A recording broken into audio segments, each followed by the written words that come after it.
El Salvador celebra con toda pompa la inauguración del más grande arbolito navideño del país. Miles de salvadoreños se dieron cita cerca del redondel donde se encuentra el monumento al Salvador del mundo, y desde ahí contemplaron la majestuosidad del gigantesco árbol navideño, cuando a la cuenta de 10 sus luces fueron dándole vida a la época navideña que todos los años nos trae esperanza y alegría. Hoy revisé historias vividas y escritas por mí en diferentes épocas de Navidad que me han dejado muy gratos recuerdos y que regresan con ojos melancólicos abrazándose fuertemente a mí después de décadas y décadas de no vernos. Entre estas notas encontré esta pequeña que me hizo transportarme a los tiempos de mi infancia donde la ilusión era todo lo que existía en mi mente.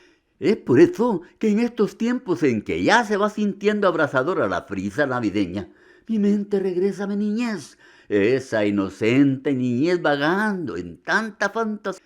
Mi hermano mayor y yo contábamos los días que faltaban para la Navidad sentados a la vera de un camino y echando un vistazo a las burbujeantes estrellas de diciembre que mágicamente, como pompas de jabón, explotaban en medio del universo. Si Dios hubiera visto a los dos hipotes con sus pantalones cortos, sentados en esas lengüeteadas piedras de la quebrada, hubieran sonreído, pues nuestras mentes de niños cristianos aún creían en fantasías de regalos navideños. Nuestra preocupación a ese entonces era que no teníamos un arbolito de Navidad. Y por ahí habíamos escuchado a otros hipotes mayores decir que sin arbolito de Navidad no habría regalos, y ese susurro entristecía nuestros pequeños corazones. En ese momento, recordamos que nuestro padre, como buen salvadoreño de pueblo, tenía un corvo prieto y calaseado escondido en el viejo armario de madera de nogal de la casa. Fuimos a la vivienda y lo sacamos, y de escondidas nos metimos a un cafetal ajeno a cortar una pequeña rama de un arbolito de café. Al día siguiente, conseguimos pintura plateada y como pudimos, pintamos el arbolito de arriba para abajo dejándolo como un crucifijo de plata recién bañado.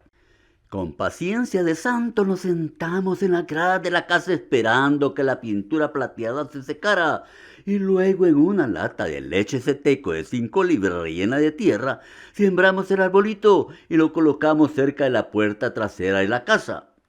Aún así, con todo nuestro esfuerzo y trabajo, el 25 de diciembre que mi hermano y yo llegamos a revisar nuestros regalos, encontramos nuestro arbolito solitario como lo habíamos dejado, pero con una cartita del Niño Dios encima de una mesita que decía: he llevado regalos, son tantos los niños en el mundo, pero el otro año prometo complacerlos a ustedes. Fuimos a la calle.